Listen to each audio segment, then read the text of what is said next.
चंद्राना जी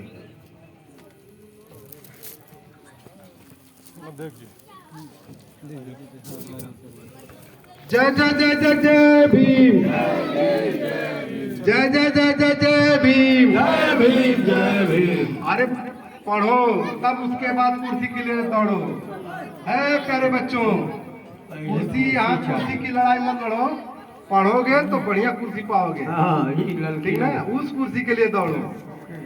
अब आपके बीच में मुख्य अतिथि आदरणीय राकेश चंद्राना जी।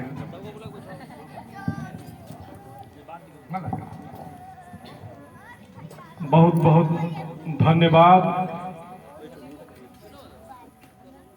आज के सफल संचालन कर रहे डॉक्टर अंबेडकर राष्ट्रीय एकता मंच के मंडल अध्यक्ष आदरणीय ब्रिजराज सर जी। आज तथागत बुद्ध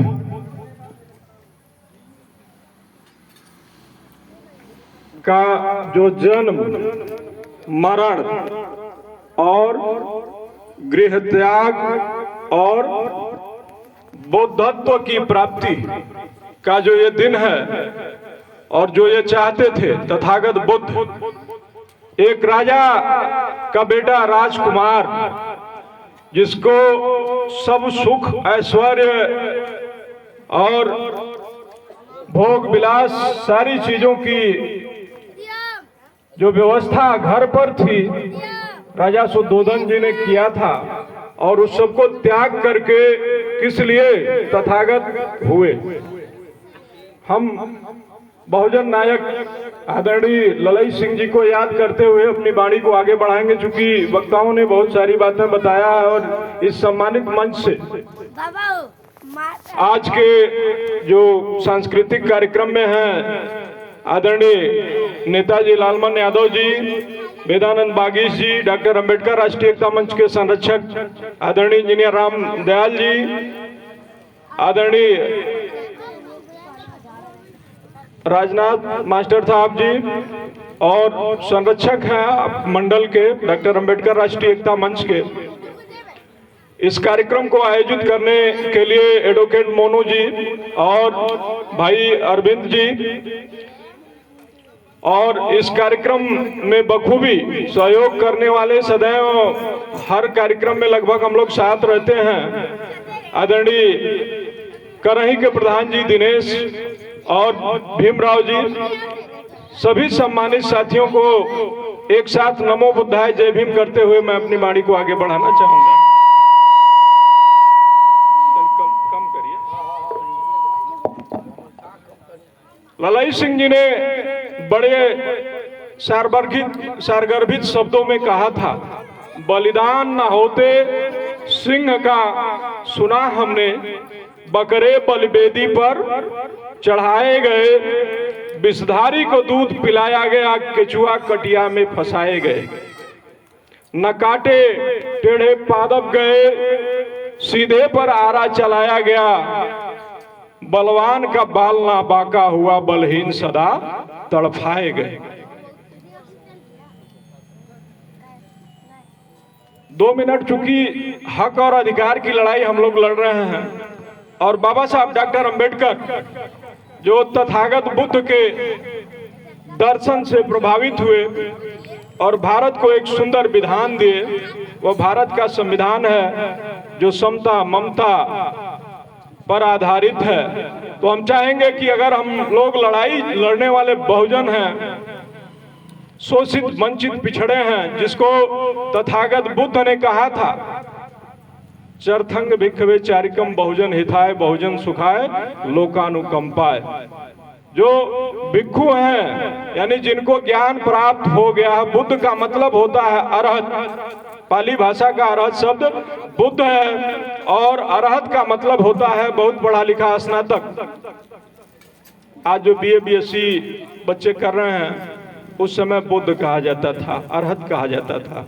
तो पढ़ लिख लिया, जिसको सामाजिक आर्थिक और राजनीतिक दर्शन प्राप्त हो गया, तो उन्होंने क्या कहा, चरथंग भिक्षवे चारिकम बहुजन हिताय बहुजन सुखाय लोकानुकंपाय। भिक्षुओं ज्ञानियों तब तक चलो जब तक आपका जो ये शोषित वंचित पिछड़ा समाज है, इस समाज को सामाजिक, राजनीतिक और आर्थिक न्याय न मिल जाए। तो एक बार 2 मिनट का समय दे दें। आप लोग सभी लोग अपने स्थान से खड़े हो जाएंगे और हम लोग संविधान की प्रस्तावना की शपथ लेते हैं। फिर बहुत कम समय में, चूंकि टाइम जो है बहुत आगे बढ़ गया है, 10 बजने वाला होगा, 2 मिनट का समय ले रहे हैं हम। संविधान की जो प्रस्तावना है, इस प्रस्तावना की शपथ लेकर के फिर आगे बढ़ते हैं हम लोग। दायां हाथ आप लोग निकाल लें, एक साथ सभी लोग दोहराएंगे।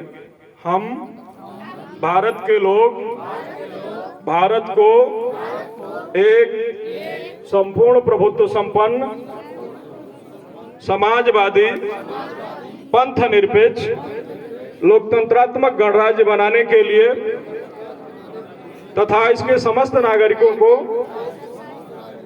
सामाजिक, आर्थिक, राजनीतिक न्याय, विचार, अभिव्यक्ति, विश्वास, धर्म और उपासना की स्वतंत्रता, प्रतिष्ठा और अवसर की समता प्राप्त कराने के लिए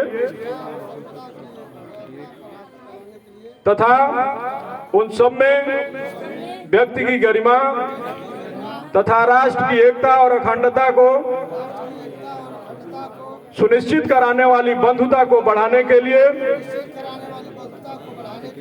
दृढ़ संकल्पित होकर अपनी संविधान सभा में आज तारीख 26 नवंबर 1949 मिति मार्क्सिस्ट शुक्ल सप्तमी 2006 विक्रम को इस संविधान को अंगीकृत, अधिनियमित और आत्मर्पित करते हैं। धन्यवाद। बैठ जाए आप। चूंकि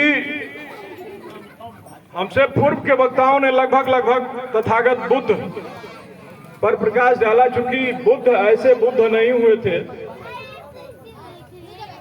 बुद्ध ने बड़ी ही मेहनत किया। आज से लगभग 2500 वर्ष पूर्व हम ही आपकी तरफ पैदा हुए। जिस तरह से हम आपका पारिवारिक पोषण हुआ, उसी तरह से पोषण हुआ और एक सामान्य व्यक्ति जो राजा का बेटा रहा, राजकुमार हुए और सारी सुख सुविधा को त्याग करके, बड़ी बारीकी से समझने की जरूरत है कि राजा का बेटा सारे सुखों को त्याग करके और ज्ञान की प्राप्ति के लिए जो यहाँ के लोग थे उस समय शोषित, वंचित, पिछड़े या मानव जाति के जो लोग हैं, तब जातियां नहीं थी, 2 जातियां थी, स्त्री और पुरुष। प्रकृति ने यही बनाया है, 2 जातियां थी, स्त्री और पुरुष।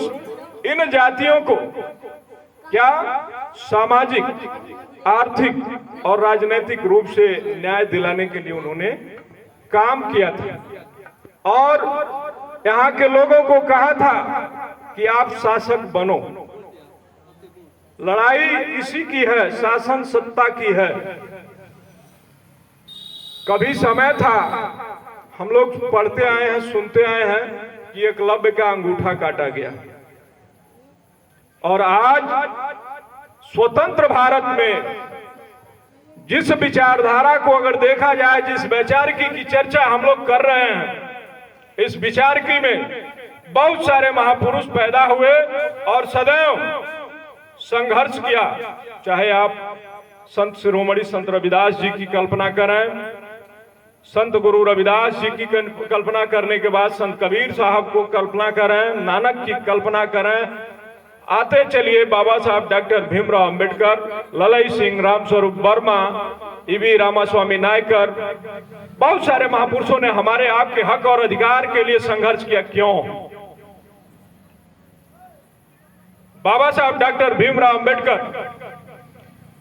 जिस बच्चे को विद्यालय में बैठ करके पढ़ने की अनुमति नहीं थी, और वह बच्चा विद्यालय के बाहर बैठ करके पढ़ा, और पढ़ने के बाद जब उस बच्चे को सुख सुविधा ऐश्वर्य की जरूरत पड़ी तो उन्होंने क्या किया, हम बहुजन के लोगों को साथ साथ समस्त भारत के लोगों को हक और अधिकार दिलाने के लिए अपनी पूरे जीवन को कुर्बान कर दिए। धन्य बाबा साहब डॉक्टर अंबेडकर, जिन्होंने अपने जीवन का जो श्रेष्ठ कृति है, लेख है, भारत का संविधान दिया, और उस संविधान को क्रियान्वित करने के लिए, लागू कराने के लिए हमें व्यवस्थाएं दिया। हम लोग रोते हैं जब चुनाव आता है तो ये जो शोषित वंचित पिछड़ा समाज है, जिसको आप 98% आबादी कह सकते हैं, जिस भी जाति को आप गिन सकते हैं, साथ साथ समस्त भारत की जो महिलाएं हैं, इन महिलाओं को उन्होंने जो सम्मान दिलाया, वह दर्शन किसका था? तथागत बुद्ध का। और हम कहां पड़े रहते हैं? कबीर साहब, संत रविदास जी, नानक जी, ईबी रामास्वामी नायकर जी, बहुत सारे महापुरुषों को अगर थोड़ा सा हम पढ़ लेते हैं, बहुत पढ़ने की जरूरत नहीं है, किसी को नहीं पढ़ पाते हैं, तो जब हम भारत के संविधान की प्रस्तावना की शपथ लेते हैं तो 3 बातें उल्लेखित होती हैं कि सामाजिक, आर्थिक और राजनीतिक न्याय। इस देश की जो प्रस्तावना की शुरुआत होती है, हम भारत के लोग, यानी भारत में निवास करने वाला वह प्रत्येक व्यक्ति या समस्त भारतवासी, यह मिल करके इस बात को कहते हैं कि हम भारत के लोग क्या चाहते हैं? भारत को एक संपूर्ण प्रभुत्व संपन्न का मतलब होता है कि न आंतरिक रूप से किसी का दबाव और न बाह्य रूप से किसी का दबाव। क्या इस समय ऐसा है? अभी 2 दिन पहले पटाखा फूटा था और आका ने कह दिया कि सीज फायर कर दो, सीज फायर हो गया। तो हम क्या हैं? संपूर्ण रूप से प्रभुत्व संपन्न होते हुए हम दबाव किसी और का झेल रहे हैं।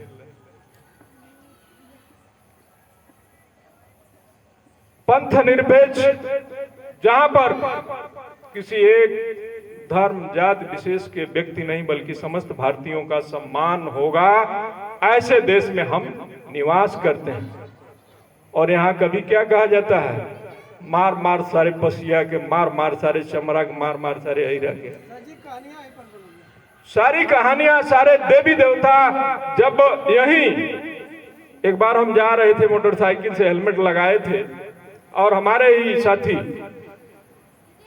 वो पताका लिए हुए जय माता की सिंदूर धूल पटाखा जो भी फोड़ रहे थे, वो कौन था? हमारे लोग थे। और किसको मारती है? महिषासुर। कौन थे?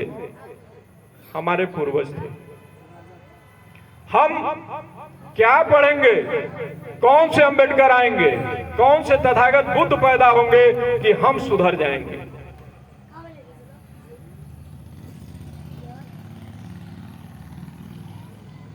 किसी शायर ने महफूज किया कि खुदी को कर इतना बुलंद, खुदा भी पूछे तेरी रजा क्या है।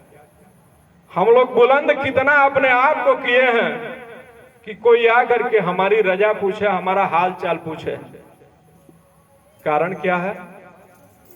हम लोग न अपने पुरुषों को जान रहे हैं, न अपने महापुरुषों को जान रहे हैं, और जान भी रहे हैं तो जो पढ़ लिख लिया, इंजीनियर, डॉक्टर, मास्टर, एडवोकेट, जिस भी क्षेत्र में पढ़ाई किया, तो केवल और केवल इसलिए किया कि उसका पेट पालन हो जाए।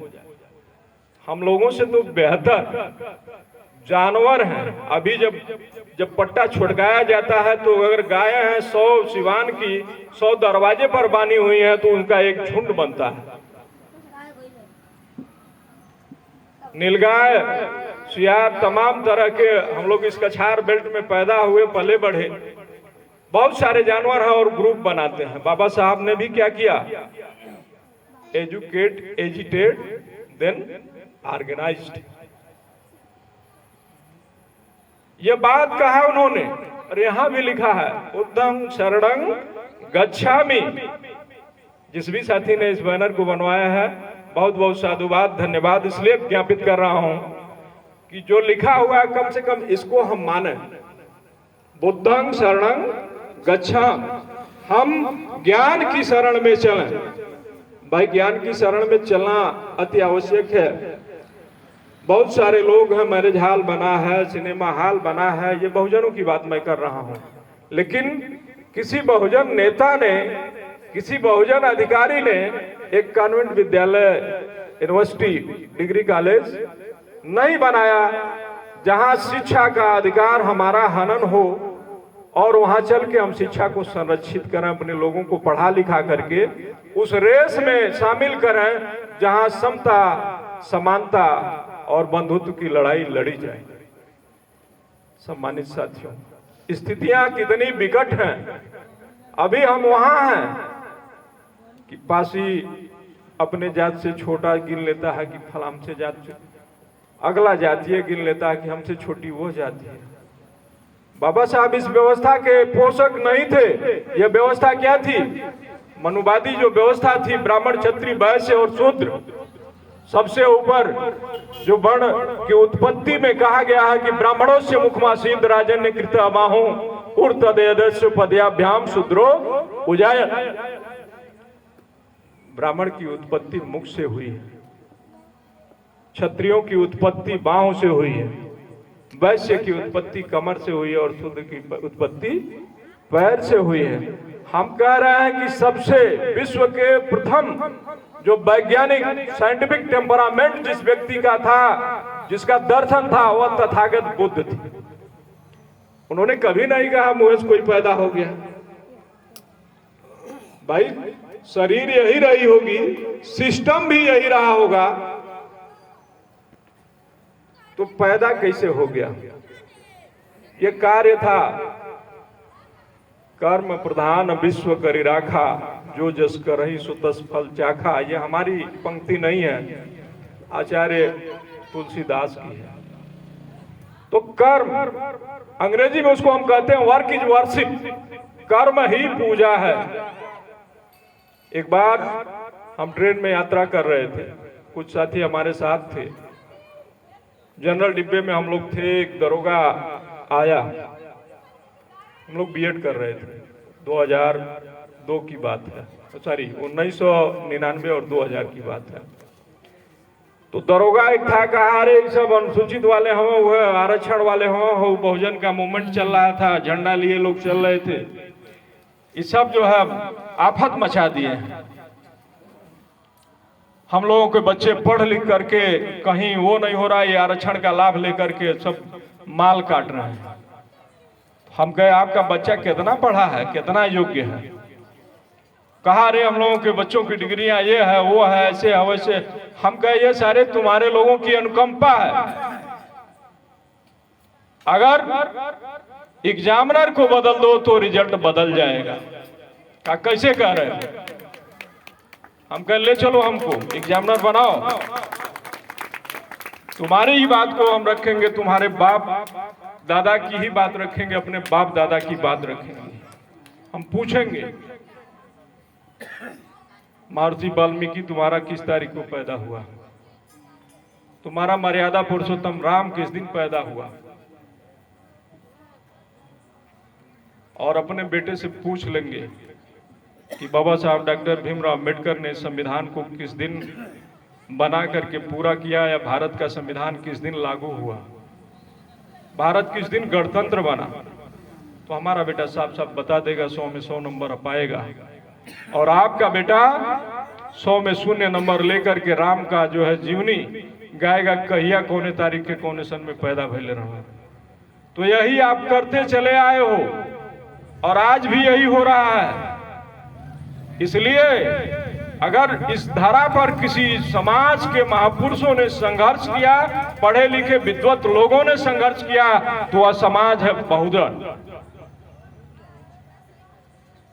चाहे आप तथागत बुद्ध को ले लें, बाबा साहब डॉक्टर अंबेडकर तक ले लें, संघर्ष किसी ने किया तो वह बहुजन समाज के लोगों ने संघर्ष किया, और सबसे अधिक दोहन किसका हुआ?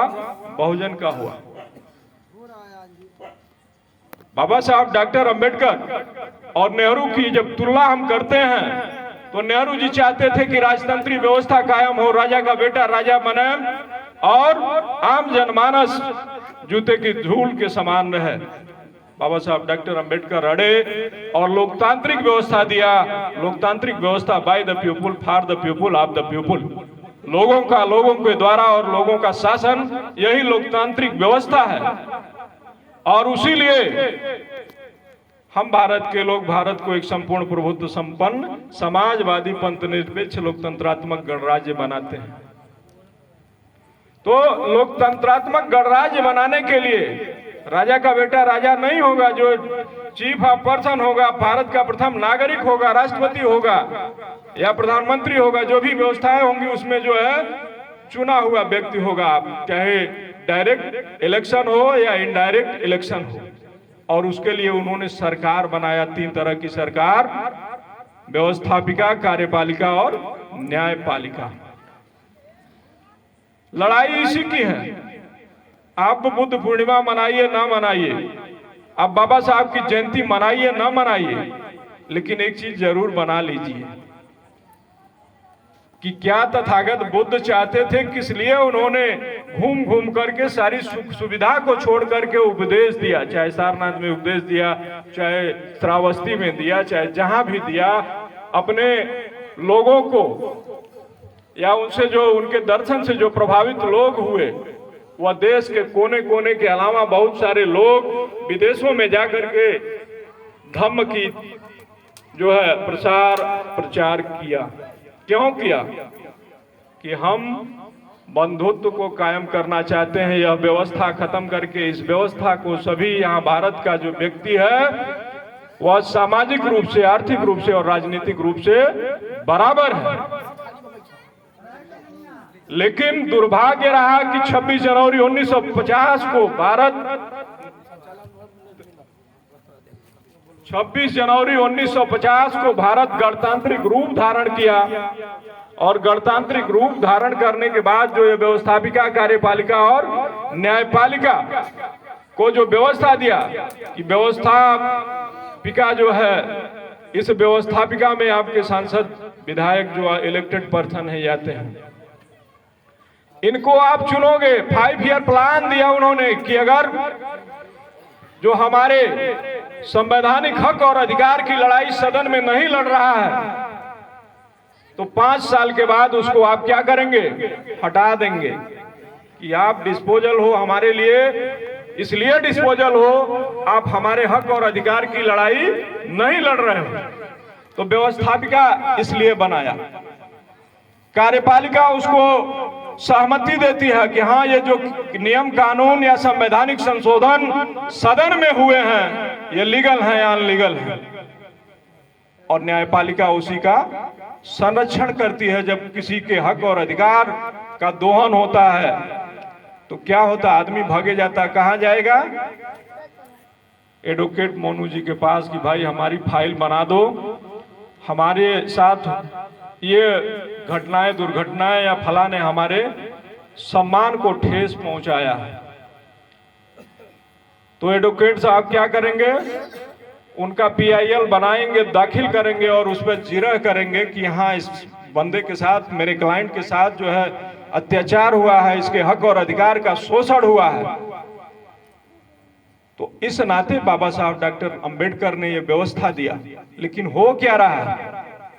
ये जो बहुजन समाज पूरे भारत वर्ष का है, 14वीं 15वीं सदी में संत शिरोमणि, संत सिरमौर्य, संत रविदास जी ने कहा था कि जाति जाति में जाति है जो केतन के पात, रविदास मनुष्य ना जुड़ सके जब तक जात न जात। अभी यहाँ है चमार, केवट, कोरी, धोबी, धरिकार, यह हम लोग बने हुए हैं। तथागत बुद्ध ले इसलिए